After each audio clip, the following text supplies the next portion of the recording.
বঙ্গবন্ধু শেখ মুজিবুর রহমান তিনি তো বাংলাদেশের যে স্বাধীনতা সংগ্রাম তাতে নেতৃত্ব দিয়েছেন। তো মুক্তিযুদ্ধকে তারা ঢাল হিসেবে ব্যবহার করেছে। গণভোটে যদি হা জয়যুক্ত হয়, তাহলে সেই বিষয়গুলোতে আর কোন দলের কোন কিছু করার থাকবে না এবং সেই বিষয়গুলোকে আসলে বাস্তবায়ন করতে হবে। ডয়চে ভেলের বন কার্যালয় থেকে সবাইকে স্বাগত জানাচ্ছি। আমি আরাফাতুল ইসলাম। প্রিয় দর্শক, আজকে আমাদের সঙ্গে অতিথি হিসেবে রয়েছেন আখতার হোসেন। তিনি বাংলাদেশের ত্রয়োদশ জাতীয় সংসদ নির্বাচনে রংপুর ৪ আসন থেকে সংসদ সদস্য নির্বাচিত হন এবং জুলাই গণ অভ্যুত্থানে নেতৃত্ব দেয়া ছাত্রনেতাদের দল জাতীয় নাগরিক পার্টির সদস্য সচিব তিনি। জনাব আখতার হোসেন, ডয়চে ভেলে থেকে আপনাকে স্বাগত জানাচ্ছি। জি, আপনাকেও স্বাগত। ডয়েচে ভেলেকেও অভিনন্দন জানাই। সাথে যারা দর্শক মন্ডলী আছেন, বাংলাদেশের নাগরিকরা দেশে এবং বিদেশে আপনাদের সকলকে জাতীয় নাগরিক পার্টি এনসিপির পক্ষ থেকে শুভেচ্ছা এবং অভিনন্দন। শুরুতেই আপনার কাছে যে বিষয়টি জানতে চাইবো যে আপনাদের দলের একজন নেত্রী মনিরা শারমিন তার সংরক্ষিত নারী আসনে তার যে মনোনয়ন, সেই মনোনয়ন বাতিল করেছে নির্বাচন কমিশন। তো এই বিষয়টি কি আপনারা জানতেন না যে তার মনোনয়ন বাতিল হওয়ার একটা আশঙ্কা রয়েছে? এটা আইনগত টেকনিক্যালিটিস এর প্রশ্ন এবং আ সেই টেকনিক্যালিটিস এর পক্ষে এবং বিপক্ষে নানা ধরনের যুক্তি রয়েছে। এই কারণে এটা শতভাগ নিশ্চয়তার সাথে সেটা আ বলার সুযোগটা এখনো পর্যন্ত আইনগত জায়গা থেকে নেই। কিন্তু যেটা বলা হচ্ছে যে এই মনিরা শারমিনের বিশেষ করে তার যে মনোনয়ন বাতিল হতে পারে সেটা গত জাতীয় নির্বাচনের আগে থেকেই আসলে এটা আলোচনায় ছিল। বিশেষ করে তার যে কৃষি ব্যাংকের চাকুরি ছাড়ার পরের যে সময়সীমা, সেই সময়সীমা ৩ বছর হতে হবে এরকম একটা নিয়ম রয়েছে। যদিও মনিরা শারমিন বলেছেন যে তিনি আইনজীবীদের সঙ্গে পরামর্শ করে দেখেছেন যে এইটা সমস্যা হওয়ার কথা না। কিন্তু আমরা দেখতে পাচ্ছি এখন এই সমস্যাটা হচ্ছে। তো এইরকম যে একটা ঝুঁকি, এই ঝুঁকিটা কি আপনারা জেনে বুঝেই নিয়েছেন? আসলে আ জাতীয় নাগরিক পার্টি এনসিপি আমরা আমাদের যে প্রার্থী আছেন মনিরা শারমিন, আমরা তার সাথেও কথা বলেছি। আমরা আমাদের ফোরামে কথা বলেছি এবং নানা লয়ারদের সাথেও আমরা কথা বলেছি। ভোটের উপরে যে বিষয়টি যে এটি এনসিপির যে ৬ জন এমপি আমরা আছি, তাদের থেকে বরাদ্দ হওয়া যে সংরক্ষিত আসন, সে আসনের জন্য আমরা তাকে প্রথমত নমিনেট করি এবং তিনি আ কৃষি ব্যাংকে ছিলেন। সেখানে প্রবেশনারি আকারেই তিনি দীর্ঘ সময় ধরে তিনি কাজ করেছেন। দীর্ঘ সময়টাও আসলে আ ১-১.৫ বছরের মতো একটা সময়কাল আরকি। এবং সেক্ষেত্রে এই যে আইনটি করা হয়েছিল, সে আইনটার যে প্রেক্ষাপট, সে প্রেক্ষাপটে আছে যে বাংলাদেশে যারা সরকারি চাকরিতে থাকেন, বড়, বড় পদগুলোতে থাকেন আরকি। তারা সাধারণত তাদের যে সরকারি চাকরিতে থাকার কারণে যে একটা পাওয়ার তারা গেইন করেন, সেটা থেকেই তারা হঠাৎই রাজনীতিতে তারা শিফট করেন বা নির্বাচনে তারা অংশগ্রহণ করেন। সেই জায়গাটাতে একটা বাঁধ তৈরি করার জন্যই কিন্তু এই আইনটি করা হয়েছিল। সে আইনের মধ্যে যে আ যুক্তিগুলো আছে, সে যুক্তিতে এই যে আ যারা একেবারে অধস্তন কর্মকর্তা যারা থাকেন আরকি, তাদের জন্য এই আইনটা কতটুকু প্রযোজ্য হতে পারে বা না পারে, সেই বিষয়গুলো নিয়ে এক ধরনের আইনি জটিলতার জায়গা ছিল। সে কারণেই আমরা মনিরা শারমিনের যে ফর্ম আছে সেটা আমরা সাবমিট করেছি যেটা একটা আইনি কোয়েশ্চেন এর ব্যাপার আছে। সেটাকে আসলে শতভাগ নিশ্চয়তার আগে থেকেই বলার কোন সুযোগ সে জায়গাটাতে ছিল না এবং আমাদের আরো একজন প্রার্থী আছেন। এটা খুবই ইন্টারেস্টিং যে আপনি যেটা বললেন যে যেমন নুসরাত তাবাসসুমের ক্ষেত্রে বলা হয়েছে তিনি নির্ধারিত সময়ের ১৯ মিনিট পর তার মনোনয়ন নিয়ে গিয়েছেন ফলে সেটাও গ্রহণ করা হয়নি। তো এই জায়গাটাতে আমি একটু জানতে চাই বিশেষ করে মানে অনেকের মধ্যে এই প্রশ্নটা আছে যে আ যদি কোনো কারণে তারা মনোনয়ন না পান শেষ পর্যন্ত বাতিল হয় সেক্ষেত্রে এই যে আসনটি যেটি এনসিপি পেয়েছে এই আসনটি কি হবে? মানে সেক্ষেত্রে এটি কি আবার বিএনপি নিয়ে নেবে বা আসলে তারপরের প্রক্রিয়াটা কি? আসলে সংরক্ষিত নারী আসনের জন্য যে আইনটি আছে, সে আইনের ২৭ নম্বর ধারার মধ্যে বলা আছে যে যদি কোন কারণে আসনটি শূন্য হয়ে যায়, তাহলে যে আ সদস্যরা বা যে দলের পক্ষ থেকে সে আসনটি ছিল, তাদের কাছেই সেটা আবার রিশিডিউল হয়ে যাওয়ার কথা আছে। কিন্তু এই আইনের দূরবর্তী কিছু ব্যাখ্যা যেটা আ অনেকেই প্রদান করছেন যে এটা ৩০০ জনের মধ্যে ওপেন হয়ে যেতে পারে। এই ধরনের কথা অনেকে বলছেন। কিন্তু বাস্তবতা হলো যে আ আমাদের মনিরা শারমিন তিনি একটা আইনি লড়াইয়ের মধ্যে আছেন। আমাদের নুসরাত তাবাসসুম তিনি মাত্র ১৯ মিনিট বিলম্বে তিনি এই নমিনেশন ফর্মটি তিনি জমা করেছেন এবং আপনারা জানেন যে ঢাকা শহর একটা জ্যামের শহর। এখানে সঠিক সময়ে এক স্থান থেকে আরেক স্থানে যাওয়াটা সম্ভবপর হয়ে ওঠে না। যদিও আ নির্বাচন কমিশন তারা অ্যা একটা বাতিল করেছে এবং একটার ক্ষেত্রে তারা এটাকে আ তাদের যে টাইম বারের কথা বলছেন যে ১৯ মিনিট বিলম্বে জমা দেওয়ার কারণে। সে কারণে তারা এটাকে বিবেচনার আওতায় তারা নিয়ে আসেন নাই। আমরা আশা করি যে আমরা যখন হায়ার কোর্টে যাব, হায়ার কোর্টে যাওয়ার পরে হায়ার কোর্ট এই বিষয়গুলোতে তাদের মতামতগুলো জানবেন এবং এই ২ টা বিষয়ে আমরা একটা আইনি লড়াইয়ের মধ্যে আছি এবং আমরা আশাবাদী যে কোর্ট এই আইনি লড়াইয়ের জায়গাটাতে তারা যুক্তিসঙ্গত জায়গা থেকেই তারা সিদ্ধান্ত গ্রহণ করবেন। এই জায়গাটাতে একটু একটা বিষয় জানার আগ্রহ আমার আসলে। যে এই যে সংরক্ষিত নারী আসন নিয়ে আসলে এত আলোচনা, এত বিতর্ক দেখা যায় না সাধারণত। কারণ সেটা তো নির্ধারিত থাকে এবং দলগুলো জানে যে আমরা এতজন প্রার্থী দেব এবং তারা মনোনীত হবেন এবং সংসদে যাবেন। কিন্তু এই মনিরা শারমিন ইস্যু নিয়ে দেখা যাচ্ছে যে আপনাদের জাতীয় সংবাদ মাধ্যমে এটা নিয়ে প্রচুর আলোচনা হচ্ছে, নানা রকমের বিতর্ক হচ্ছে, সমালোচনা হচ্ছে, সামাজিক যোগাযোগ মাধ্যমে মানুষ লিখছে এবং অতীতেও দেখা গেছে যে যখন শাপলা নাকি শাপলা কলি আপনাদের প্রতীক হবে সেটা নিয়েও অনেক রকম আলোচনা ছিল। আ আ নির্বাচন কমিশন আপনাদেরকে শাপলা কলি দিতে চাচ্ছিল। আপনারা বলছিলেন যে, "না, আপনারা শাপলা না হলে নিবেন না" এবং এক পর্যায়ে গিয়ে আপনারা শাপলা কলিতে রাজি হলেন। তখন কিছু মানুষের এই একটা মন্তব্য ছিল যে, আসলে এই ধরনের আলোচনা বিতর্ক আপনারা আপনাদের রাজনৈতিক দলের প্রচারের কারণে করেন। তো মনিরা শারমিনের ক্ষেত্রেও বিষয়টা কি এরকম যে, আপনারা আসলে জানেন যে শেষ পর্যন্ত যদি মনিরা শারমিন নাও হয় আপনারা আরেকজনকে নিতে পারবেন। কিন্তু এই যে বিতর্কটা হলো, এই যে আলোচনাটা হলো এর মাধ্যমে আপনার দলের প্রচারণা বেশ খানিকটা বাড়ল। বিষয়টা কি এরকম? জাতীয় নাগরিক পার্টিকে নিয়ে জনমানুষের মধ্যে আলোচনা, আগ্রহ একেবারে শুরুর সময় থেকেই আছে। বিশেষত বাংলাদেশে ৫ আগস্ট পরবর্তী যে বাস্তবতা, সেখানে যারা জাতীয় নাগরিক পার্টি এনসিপি নেতৃত্বে আছেন, তারা বাংলাদেশের জনগণের একটা দৃষ্টির কেন্দ্রবিন্দুতে তারা আছেন। জাতীয় নাগরিক পার্টি আমরা যখন আমাদের পার্টির কার্যক্রমটা নতুন করে শুরু করি, সে সময়টাতে অনেকে ভেবেছিল যে আমরা আসলে নিবন্ধনের জন্য যতটুকু শর্ত পূরণ করা প্রয়োজন। অর্থাৎ আ আ জেলা কমিটিগুলো দেওয়া, উপজেলা পর্যায়ে কমিটি দেওয়া এবং সেখানে ২০০ জন করে সদস্য এবং তাদের এই তালিকা, তাদের ভোটার আইডি কার্ড সেগুলো জমা করা। এই বড় কর্মযজ্ঞ হয়তো এনসিপি সম্পাদন করতে পারবে না। কিন্তু জাতীয় নাগরিক পার্টির প্রতি মানুষের যে আগ্রহের জায়গাটি আছে, সেই আগ্রহের জায়গা থেকেই আমরা কিন্তু নির্বাচন কমিশনের নিবন্ধনের জন্য যে শর্তাবলীগুলো আছে, সেগুলো পুঙ্খানুপুঙ্খরূপে আমরা পালন করতে পেরেছি। আমরা তার মধ্য দিয়ে নিবন্ধন আমরা পেয়েছি এবং আমাদের প্রতীকের বিষয়টি যখন আসলো, আমরা শাপলা চেয়েছিলাম এবং কমিশন কোনভাবেই শাপলা তারা দেওয়ার পক্ষপাতী ছিল না। শাপলার সাথে সঙ্গতিপূর্ণ কোন কিছুই তারা প্রদান করবেন না। সে সময়টাতে আমাদের আইনি যে যুক্তিগুলো আছে, সেগুলো আমরা তখন প্রদান করেছিলাম। যে শাপলা যে প্রতীক, এটাকে জাতীয় প্রতীকের সঙ্গে যখন মিলিয়ে ফেলা হয়েছিল, শাপলা তো আ জাস্ট যে ফুল এবং জাতীয় প্রতীকে তো আরো অনেকগুলো বিষয় রয়েছে। এখানে ধানের শীষ রয়েছে, সেখানে তারকা রয়েছে, সেখানে পাটপাতা রয়েছে। এই যে এবং পানির যে ঢেউ রয়েছে, এটা পুরোটা মিলিয়ে এটা একটা জাতীয় প্রতীক আরকি। কিন্তু শুধু শাপলাকেই জাতীয় প্রতীকের অংশ বলার যে জায়গাটি ছিল, সেখানে আমরা আইনি ব্যাখ্যাগুলো সেখানে উপস্থাপন করেছিলাম। শেষ মুহূর্তে গিয়ে আ নির্বাচন কমিশন তারা আমাদেরকে শাপলাকলি প্রতীক দিয়েছে। মোটের উপরে জাতীয় নাগরিক পার্টি এনসিপি সবসময়ই জনগণের একটা আলোচনার কেন্দ্রবিন্দুতে আছে। এই বিষয়ে আমরা আসবো। আমি একটু আমরা YouTube এ একটি জরিপ করেছিলাম।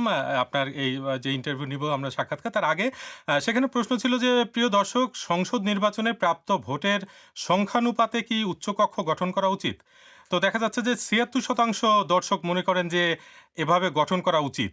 আপনি বিষয়টি কিভাবে দেখছেন? আমরা দীর্ঘ সময় ধরে এই দাবি জানিয়ে এসেছি যে বাংলাদেশের যে উচ্চকক্ষের বাস্তবতা সেটা হতে হবে যে ভোট আছে সে ভোটের পিয়ার অনুযায়ী। কিন্তু বিএনপি বরাবরই এটা বলে এসেছে যে তারা এটা সংসদের নিম্নকক্ষের যে সিট যেটা আ অলরেডি সংসদ সদস্য নির্বাচিত হয়ে এসেছেন, যে দল যে পরিমাণ সিট পেয়েছে সেই অনুপাতে উচ্চকক্ষের সিটের বন্টনটা করা হবে। তো এখানে একটা টেকনিক্যালিটিস এর বিষয় আছে যে আমরা উচ্চকক্ষেও যখন ধারণাটা এখানে আসে, তার সাথে সংবিধান সংশোধনীর একটা সম্পর্ক রেখেই উচ্চকক্ষের ধারণাটা এখানে এসেছিল। অর্থাৎ বাংলাদেশে আমরা দেখেছি অতীতে যারা সরকার গঠন করেছে, যারাই 2/3 মেজরিটি পেয়েছে, তারা আসলে 2/3 মেজরিটির বলে তাদের মতো করে তারা সংবিধানকে সংশোধন করেছিল। এটা বিএনপির ক্ষেত্রেও সত্য, আওয়ামী লীগের ক্ষেত্রেও তো মানে দিবালোকের মতো এটা স্পষ্ট গত ১৭ টা বছরে। আওয়ামী লীগ 2/3 মেজরিটির বলে তাদের মতো করে কাটছাঁট করে সংবিধানটাকে তাদের মতো করে ফেলেছিল এবং বিএনপিও ২০০১ থেকে ৬ সময়টাতে তাদের 2/3 মেজরিটি থাকার কারণে বিচারপতিদের বয়স ৬৫ থেকে ৬৭ করেছিল যাতে কে এম হাসানকে তাদের দলের মনমতো লোক তারা তত্ত্বাবধায়ক সরকারের প্রধান উপদেষ্টা করতে পারেন। এই বাস্তবতার কারণে যে উচ্চকক্ষের ধারণা এলো যে উচ্চকক্ষ এমন একটা বডি হবে যেখানে ভোটের পিয়ার অনুযায়ী সেখানে দলগুলো তাদের প্রতিনিধি পাঠাবে এবং যখন সংবিধান সংশোধনের বিষয়টা আসবে তখন নিম্নকক্ষে যদি এটা 2/3 মেজরিটিতে পাসও হয়, উচ্চকক্ষে এটা সিম্পল মেজরিটিতে পাস হতে হবে। এখন যদি যারা যে দলটা 2/3 মেজরিটি অলরেডি নিম্নকক্ষে পেয়েছে তারা যদি ওই 2/3 এর অনুপাতে উচ্চকক্ষে যদি আসন পায়, তাহলে তো উচ্চকক্ষেও তাদের 2/3 মেজরিটি থাকবে। এবং যার কারণে যে সংবিধান সংশোধনের ক্ষেত্রে উচ্চকক্ষের যে একটা ক্ষমতা ছিল, সেটা কিন্তু আসলে এপ্লাই করা সম্ভবপর হবে না। বরং বিএনপি এখন উচ্চকক্ষেও যে নিম্নকক্ষের অনুপাতে তারা চান, এটার মধ্য দিয়ে সেটাকে একটা রিহ্যাবিলিটেশন সেন্টার তারা করতে চান। অর্থাৎ তাদের মধ্যে আ যে দলের যারা নেতারা আছেন, যারা বঞ্চিত হয়েছেন বা নানা কিছু হয়েছেন, তাদেরকে তারা নিয়ে এসে একটা অকার্যকর উচ্চকক্ষ, যে উচ্চকক্ষের কোনো সংবিধানের ক্ষেত্রে সংশোধনের ক্ষেত্রে কোনো ক্ষমতা থাকবে না। কোনো বিষয়েই তার কোনো সেইং থাকবে না। তারা এটা তো একটা শুধুমাত্র বড় একটা প্রশ্ন যে আসলে রিহ্যাবিলিটেশন সেন্টার এরকম যারা একটা সেটা করতে চান আরকি। এরকম একটা উচ্চকক্ষ কেন করা হবে সেটা একটা বড় প্রশ্ন অবশ্যই। কিন্তু আমি যে জায়গাটাতে একটু জানতে চাচ্ছি যে জাতীয় ঐক্যমত্য কমিশন যেটা অন্তর্বর্তী সরকারের সময় বেশ কয়েক মাস কাজ করেছে, তার মধ্যে অন্যতম একজন সদস্য ছিলেন আপনি। আপনি নিয়মিত সেখানে গিয়েছেন। তো এই যে ঐক্যমত্য কমিশনে আপনাদের এত আলোচনা, সেই আলোচনায় আপনারা এই বিষয়গুলো শেষ পর্যন্ত সুরাহা করতে পারেননি? ঐক্যমত্য কমিশনে আমরা দীর্ঘ সময় ধরে প্রায় ৩০ টির উপরে রাজনৈতিক দল আমরা সেখানে আলাপ আলোচনা করেছি এবং ভোটের উপরে প্রত্যেকটা ইস্যু নিয়ে ঐক্যমত্য কমিশন তারা তাদের প্রস্তাবনাগুলো দিয়েছে। সে প্রস্তাবনাগুলো হাউসে এসেছে। প্রত্যেকটা দল সেখানে আলাপ আলোচনা করেছে। আমি একটা উদাহরণ দিতে চাই যে ঐক্যমত্য কমিশন তারা প্রস্তাবনা দিয়েছিল যে বাংলাদেশে একটা এনসিসি গঠন করা হোক। অর্থাৎ একটা জাতীয় সাংবিধানিক কাউন্সিল যার আসলে অনেকগুলো ফাংশনালিটিস থাকবে। তো বিএনপির তরফ থেকে এনসিসির ব্যাপারে আপত্তি দেয়া হলো। তখন এই এনসিসি থেকে বেরিয়ে এসে এটাকে একটা নিয়োগ বোর্ড আকারে, একটা সার্চ বডি আকারে এটাকে প্রেজেন্ট করা হলো আরকি। এবং এই যে একটা ডেভেলপমেন্ট ঐক্যমত্য কমিশনের, তার মধ্য দিয়ে কিন্তু শেষ পর্যন্ত এই জায়গায় এলো যে নির্বাচন কমিশন বা দুদক বা যে সাংবিধানিক প্রতিষ্ঠানগুলো আছে, সেখানে নিয়োগ করার জন্য একটা সর্বদলীয় একটা সার্চ কমিটি বা একটা বডি থাকবে আরকি। যারা আসলে এই নিয়োগের কাজগুলো সম্পাদন করবে। অর্থাৎ ঐক্যমত্য কমিশনে কিন্তু আমরা একটা দীর্ঘ আলোচনার মধ্য দিয়ে গেছি। কিন্তু বাস্তবতাটা হলো যে বিএনপি তারা ঐকমত্য কমিশনে তারা সংস্কারের যে মূল প্রস্তাবনাগুলো আছে, তার বাইরে গিয়ে তারা অবস্থান গ্রহণ করতেন। এবং সর্বশেষ যখন সকলের মধ্যেই আলোচনাটা হলো যে ধরনের প্রস্তাবনাই এখানে দিয়েছে কিনা, আমরা এটাকে গণভোটে দেই এবং গণভোটে যদি জনগণ হায়ের পক্ষে অবস্থান গ্রহণ করে, তাহলে জনগণের যে হায়ের প্রতি সমর্থন সেটাই সবথেকে চূড়ান্ত বিষয় হবে। যেটা বিএনপির বর্তমানে যিনি স্বরাষ্ট্রমন্ত্রী আছেন সালাউদ্দিন আহমেদ তার বক্তব্যেও আপনারা জানবেন। যে তিনিও বলেছেন যে গণভোটে যদি জনগণ হায়ের পক্ষে ভোট দেয় তাহলে সেই বিষয়টাই সবথেকে চূড়ান্ত বিষয় হয়ে দাঁড়াবে। এবং যখন আমরা সবগুলো বিষয় নিয়ে আলোচনা করেছি, আলোচনা করার পরে সিদ্ধান্তে এসেছি এবং সেই সিদ্ধান্ত বাস্তবায়ন করার জন্য গণভোটের ফর্মুলা পর্যন্ত এসেছে।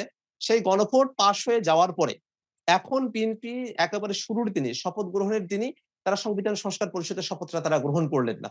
অর্থাৎ বিএনপি চায় তারা তাদের মতো করে রাষ্ট্র ক্ষমতাকে তারা পরিচালনা করবে তার মানে আপনি বলতে এবং চাচ্ছেন যে যে সংস্কার প্রস্তাবনাগুলো নিয়ে আসা নির্বাচনের আগ পর্যন্ত গণভোটে যে ফলাফল হয়েছে, মানে গণভোটে তো মানে গণভোটের যে ৪ টা পয়েন্ট সেখানে তো এই বিষয়টা এসেছে যে এই গণভোটের পর তো আসলে নোট অফ ডিসেন্ট থাকছে না। মানে রাজনৈতিক দলগুলো যে না। নোট অফ ডিসেন্ট দিয়েছে জুলাই জাতীয় সনদে, সেখানে জ জ মানে যাতে না থাকে নোট অফ ডিসেন্ট, সেজন্য এই গণভোট, তাই তো? মোটের উপরে আমরা তো অনেকগুলো প্রস্তাবনা নিয়ে আলোচনা করেছি এবং আপনি খেয়াল করে দেখবেন যে গণভোটের যে ৪ টি প্রশ্ন সেখানে কয়েকটি ধাপ এখানে বর্ণনা করা হয়েছে। সেখানে কয়েকটা বিষয় আছে যেমন তত্ত্বাবধায়ক সরকারের যে নতুন ফর্মুলা বা সাংবিধানিক প্রতিষ্ঠানগুলোতে যে নিয়োগ এবং উচ্চকক্ষ এটা যে পিআর এর ভিত্তিতে হবে। এই কয়েকটা বিষয়কে একেবারে সুনির্দিষ্ট করা হয়েছে প্রশ্নের মধ্যে। জি। এবং ওখানে ৩০ টি বিষয় এরকম আছে যে বিষয়গুলোতে আসলে রাজনৈতিক দলগুলোর মধ্যে সবার মধ্যে একটা ঐক্যমত্য আছে আরকি। আবার এমন অনেকগুলো বিষয়ের কথাও সেখানে বলা আছে, যেটা রাজনৈতিক দলগুলো তারা তাদের ইশতেহার অনুযায়ী সেটাকে বাস্তবায়ন করতে পারবে। অর্থাৎ এই যে গণভোটের প্রশ্ন, সেখানে কিন্তু আ ৩ টা আসলে ডিভিশন করা ছিল। কিছু বিষয় ছিল যে বিষয়গুলোতে আ এখানে নোট অফ ডিসেন্ট এর কোনো আলাপ নেই। কিছু বিষয় আছে যে বিষয়গুলোতে আসলে সবার মধ্যে ঐকমত্য হয়েই আছে, সেখানে নোট অফ ডিসেন্ট আগে থেকেই নেই। আর কিছু বিষয় আছে এরকম যে বিষয়গুলোতে দল তাদের মতো করে তাদের ইশতেহার বাস্তবায়ন করতে পারে। কিন্তু মোটা দাগে ওই গণভোটের মধ্যে এই তত্ত্বাবধায়ক সরকারের নতুন ফর্মুলা বা উচ্চকক্ষ পিআর এর ভিত্তিতে নিম্নকক্ষের পিআর না, ভোটের পিআর অনুযায়ী হবে। সেই যে ফর্মুলার কথা ওখানে বলা আছে এবং এই যে সাংবিধানিক প্রতিষ্ঠানগুলো আছে অর্থাৎ দুদক, নির্বাচন কমিশন, পিএসসি সেই প্রতিষ্ঠানগুলোতে নিয়োগ করার জন্য আলাদা একটা নিরপেক্ষ এবং একটা সর্বদলীয় একটা বডি থাকবে। সেই বিষয়গুলোতে আসলে বিএনপি তারা নারাজ। তারা আসলে এটা গণভোটে যে জনগণ এটাতে হ্যাঁ এর পক্ষে অবস্থান নিয়েছে, সেই বিষয়টাতে তারা নারাজ এবং তারা কোনোভাবেই এটা চায় না যে কোনোভাবেই তত্ত্বাবধায়ক সরকারের নতুন যে ফর্মুলা, সেই ফর্মুলাটা এখানে অ্যাডপ্টেড করা হোক। তারা তত্ত্বাবধায়ক সরকারের পক্ষে, কিন্তু ত্রয়োদশ সংশোধনীতে যেভাবে আছে সেভাবে। কিন্তু মানে আমি আমরা তো আরেকটু ত্রয়োদশ পরিষ্কার সংশোধনীর হওয়ার যে জন্য লুফহোলস আরেকটু গুলো পরিষ্কার হওয়ার জন্য যদি আমি যাই যে গণভোটে যে প্রশ্নগুলো ছিল তাতে তত্ত্বাবধায়ক সরকার ব্যবস্থা, সাংবিধানিক প্রতিষ্ঠানের নিয়োগ, উচ্চকক্ষের গঠন পদ্ধতি ও ক্ষমতা, সংবিধান সংশোধন পদ্ধতি। তো এই যে মৌলিক সংস্কার যেই বিষয়গুলো গণভোটের প্রশ্নে এসেছে, সেইখানে বিএনপির যে নোট অফ ডিসেন্ট আছে, সেই নোট অফ ডিসেন্টের গুরুত্ব থাকছে কিনা গণভোটের ফলাফলের কারণে? গণভোট এখানে জনগণের এর মধ্য দিয়ে একটা সার্বভৌমত্ব প্রকাশিত হয়। এটা শুধুমাত্র আর মেয়র কোন রাজনৈতিক দলের অবস্থানের বিষয় হিসেবে থাকে না। এটা জন অবস্থান। যেহেতু ৭০% ভোটে জনগণ এই প্রস্তাবনাগুলোকে তারা হ্যাঁ বলেছে। তারা সকলেই প্রস্তাবনাগুলোর পক্ষে অবস্থান নিয়েছে।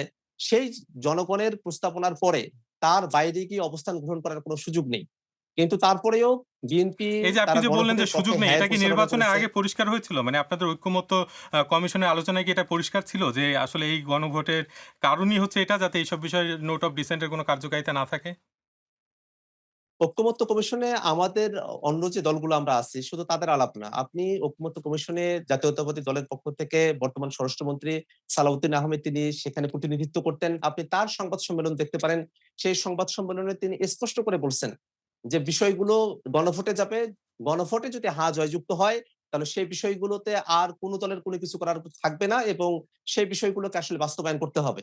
এবং সেই যে গণভোটের যে ফলাফল সেটা যে কতটা ক্ষমতা সম্পন্ন এবং সেখানে যে আর কারো কোনো আলাপ থাকতে পারে না।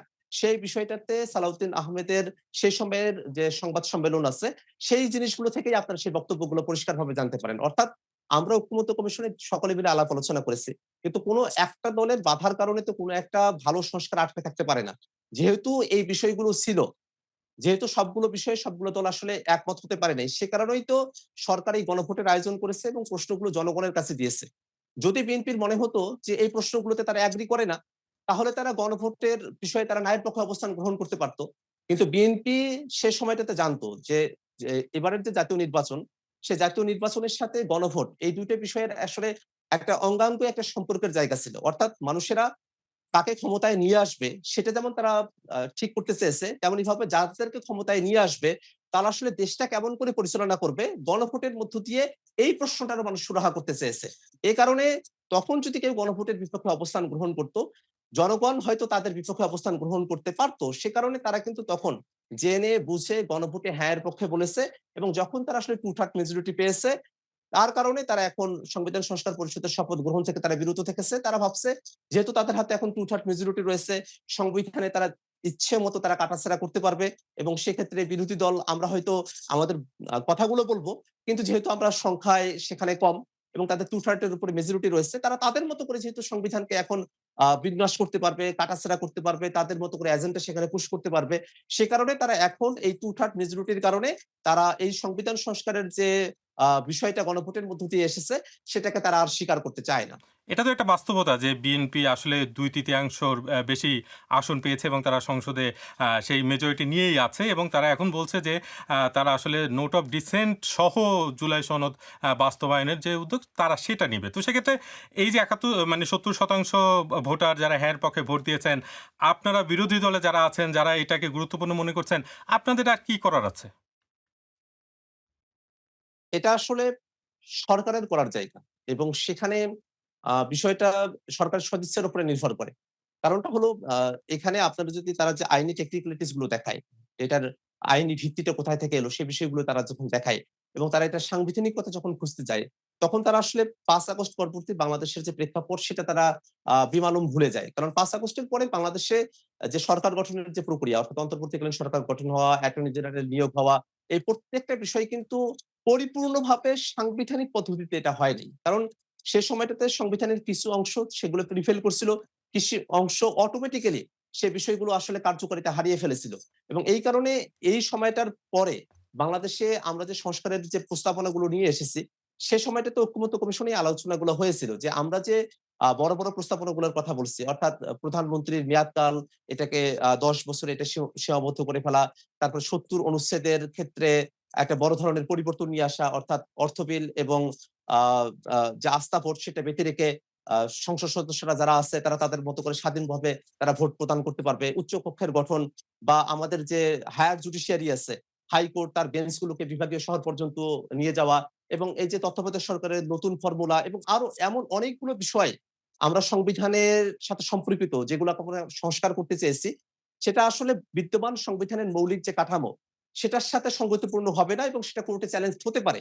সেই বিষয়টা যখন ঐকমত্য কমিশনে আলোচনা হলো তখন সবাই মিলে আমরা এটা ঠিক করলাম যে আমরা যদি সংস্কারগুলোকে টেকসই করতে চাই তাহলে আমাদের এমন একটা ফোরাম প্রয়োজন যার একটা গাঠনিক ক্ষমতা থাকবে। এই কারণে জাতীয় নাগরিক পার্টি এনসিপি আমরা গণপরিষদের কথা বলতাম। যে একটা গণপরিষদ হবে, যে গণপরিষদে নতুন করে একটা সংবিধান তৈরি করা হবে, নতুন করে একটা সংবিধান সেখানে লেখা হবে। কিন্তু যেহেতু গণপরিষদের ব্যাপারে আ বিএনপি তাদের পক্ষ থেকে আপত্তি ছিল, সেক্ষেত্রে একটা মাঝামাঝি জায়গায় আমরা এসেছি। যে বিএনপি বলতো যে এগুলোকে সংসদের মধ্য দিয়ে করবে। আমরা বলতাম গণপরিষদের মধ্য দিয়ে করবে এবং সকলে মিলে তখন ঐক্যমত্য হওয়া গেল যে এটা সংবিধান সংস্কার পরিষদের মধ্য দিয়ে করবে। কারণ সংবিধান সংস্কার পরিষদ যেসব সংসদ সদস্য নির্বাচিত হবেন তারাই সেটা গঠন করবেন এবং সেই সংবিধান সংস্কার পরিষদে একটা গাঠনিক ক্ষমতা থাকবে এবং এই গাঠনিক ক্ষমতা যদি কোনো ফর্মের থাকে সেটাই কেবল টেকসই ভাবে সংস্কারগুলোকে বাস্তবায়ন করতে পারবে। একটা নতুন ভিত্তিমূল এখানে তৈরি হবে এবং তার মধ্য দিয়ে যে সংস্কারের আইডিয়া গুলো আছে সেটাকে আমরা টেকসই ভাবে বাস্তবায়ন করতে পারবো। কিন্তু বাস্তবতা হলো যে ঐকমত্য কমিশনে এই যে আইনি ভিত্তি দেওয়া জুলাই সনদকে সে বিষয়গুলোর যে ধাপগুলো বর্ণনা করা হয়েছিল সেখানে কিন্তু এই সংবিধান সংস্কার পরিষদের আলোচনা আমরা সকলে মিলে করেছি। সেখানে গণভোটের আলোচনা আমরা সকলে মিলে করেছি। কিন্তু আজকের দিনে এসে সালাউদ্দিন আহমেদ স্বরাষ্ট্রমন্ত্রী তিনি বলছেন যে কোনোভাবেই সংবিধান নাকি সংস্কার করা যায় না। সংবিধান সেটা বিলুপ্ত হতে পারে, সেটাকে কাটাছেঁড়া করা যেতে পারে, সেটা সংশোধনী হতে পারে, সেটাকে নাকি সংস্কার করা যায় না এই ধরনের আলাপটা তিনি দিয়েছেন।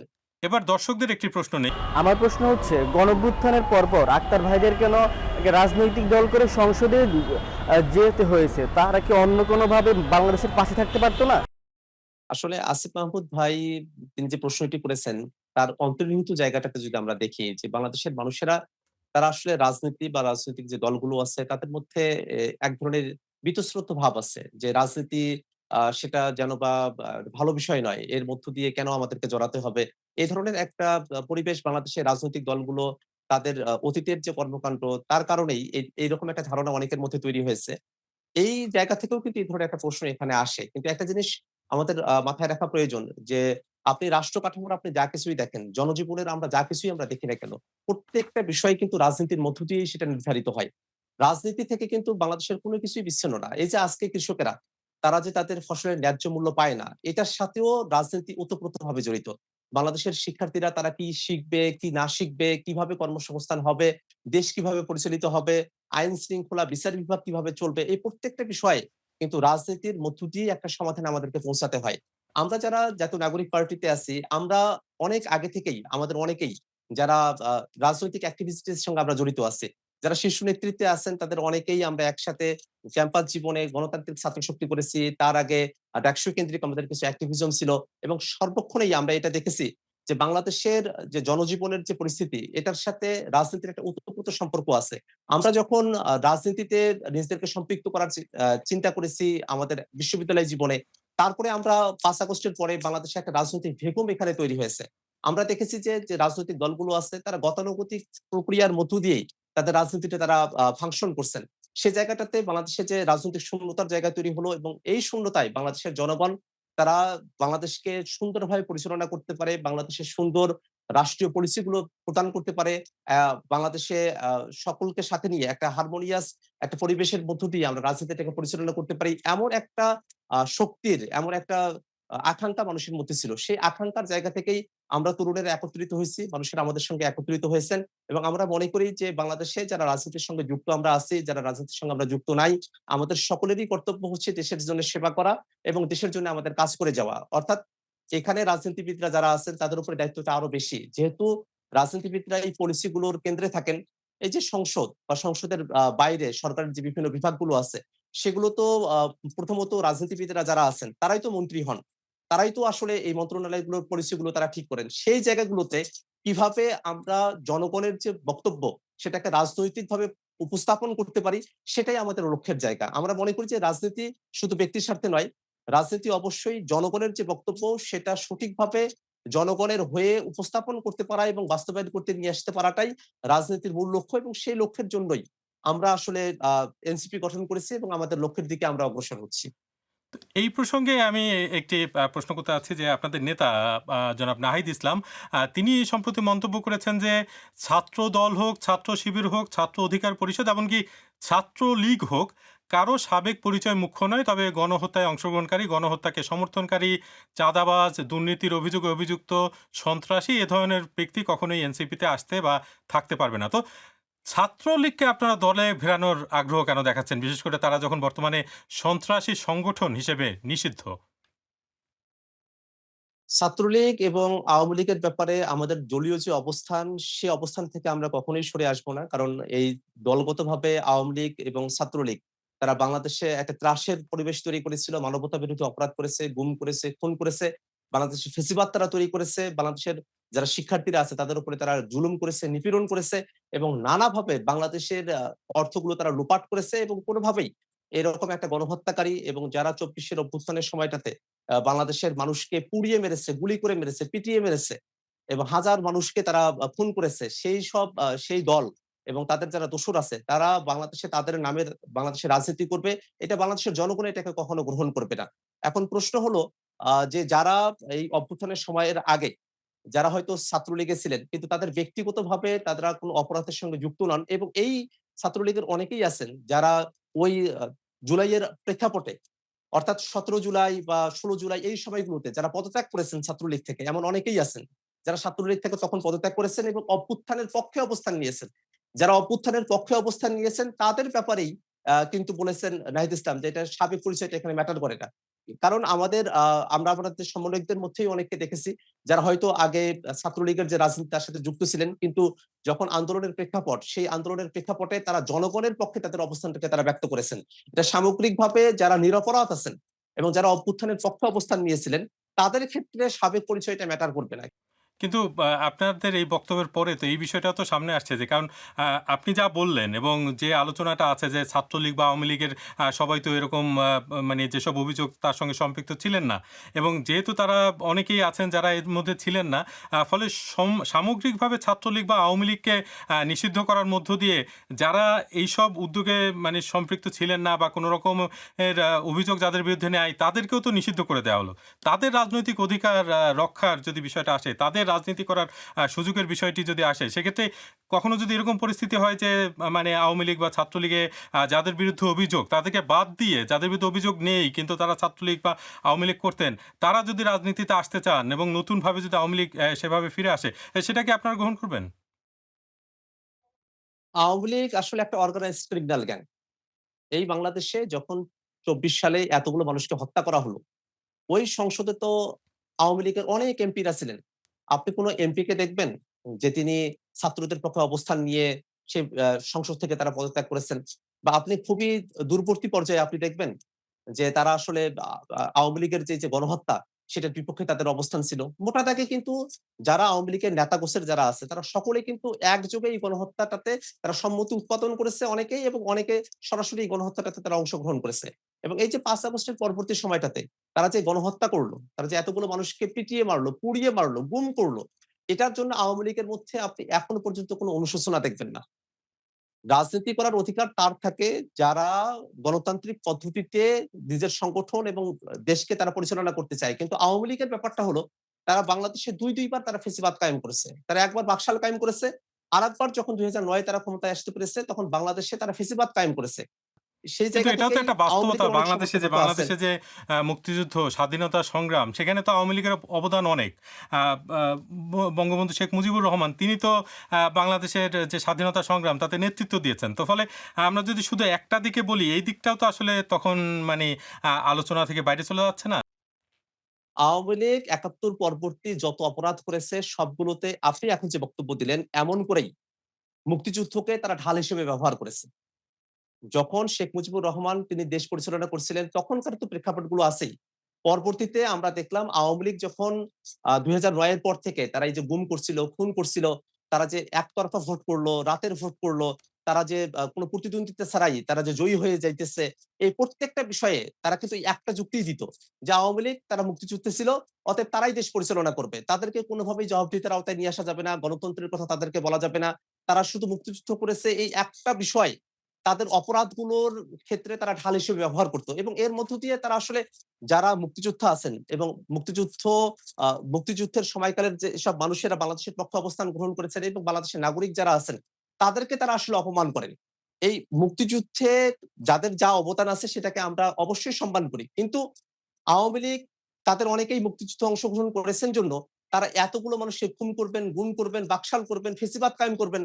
তারপরে আমরা আবার মুক্তিযুদ্ধ যেহেতু করেছেন সে কারণে তাদেরকে আমরা আবার সুযোগ দেব সেটা তো হতে পারে না। দর্শকদের আরেকটি প্রশ্ন আমি নেই।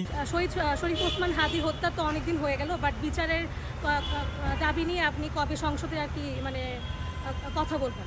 জাতীয় নাগরিক পার্টি এনসিপির সম্মানিত আহ্বায়ক এবং সংসদ সদস্য নাহিদ ইসলাম তিনি তার বক্তব্যে শরীফ ওসমান হাদি যিনি শহীদ হয়েছেন তার যে তাকে স্মরণ করেছেন এবং যে বিচার কার্যক্রম সেটার জন্য আমরা দাবি জানিয়ে এসেছি। আপনারা জানেন যে শরীফ ওসমান হাদি ভাই তিনি শহীদ হওয়ার পরে বাংলাদেশে যে আন্দোলন সংগ্রামগুলো অনুষ্ঠিত হয়েছে সেখানে জাতীয় নাগরিক পার্টি এনসিপি আমরা অংশগ্রহণ করেছি এবং আমরা মনে করি যে শরীফ ওসমান হাদি ভাই যেমনটা বলেছিলেন যে অন্তত বিচারটা কইরেন, তিনি যদি খুনও হয়ে যান যেন বিচারটা হয়। অর্থাৎ বিচারের মধ্য দিয়ে তো আসলে একটা ডিটারেন্স তৈরি হয়। যারা অপরাধী আছে তারা পরবর্তীতে অপরাধ করার ক্ষেত্রে একটা ডিটারেন্স এর মধ্যে তারা পড়েন, একটা বাধার মধ্যে পড়েন। অনেকের জন্য এই বিচার সেটা অনেক অপরাধ সম্ভাব্য অপরাধ থেকে অনেক অপরাধীকে এটাকে দূরে রাখে। এই কারণে আমরা এটা মনে করি যে শরীফ ওসমান হাদি ভাইয়ের হত্যাকাণ্ডের বিচার শুধু এটা তার পরিবারের ন্যায় বিচার প্রাপ্তির বিষয় না। এটা বাংলাদেশের যে রাজনীতি, বাংলাদেশের যে আর্থসামাজিক পরিবেশ তার সাথে একটু ওতপ্রোতভাবে জড়িত বিষয় এবং যারা খুনিরা আছেন তাদেরকে এখন ভারতে তাদেরকে গ্রেফতার করা হয়েছে। সেখানে একটা ট্রায়াল প্রসেস চলছে। আমরা সরকারের কাছে এটা আবেদন জানিয়েছি এবং এখনো আমরা আবেদন জানাচ্ছি যে অতি দ্রুত যারা খুনিরা আছেন তাদেরকে দেশে ফিরিয়ে নিয়ে আসা হোক এবং বাংলাদেশের যে আইন আছে সেই আইন অনুযায়ী খুনিদেরকে বিচারের আওতায় নিয়ে আসা হোক। জনাব আক্তার হোসেন ডয়চে ভেলেকে এই সাক্ষাৎকার দেয়, আপনাকে অসংখ্য ধন্যবাদ। জি, আপনাদেরকেও ধন্যবাদ। প্রিয় দর্শক, আগামী সপ্তাহে আমরা আবারও হাজির হব নতুন কোনো অতিথি নিয়ে। সে পর্যন্ত আমাদের সঙ্গে থাকুন। আর ডয়চে ভেলে বাংলা রয়েছে টিকটকেও, আমাদের সেখানেও অনুসরণ করতে ভুলবেন না কিন্তু।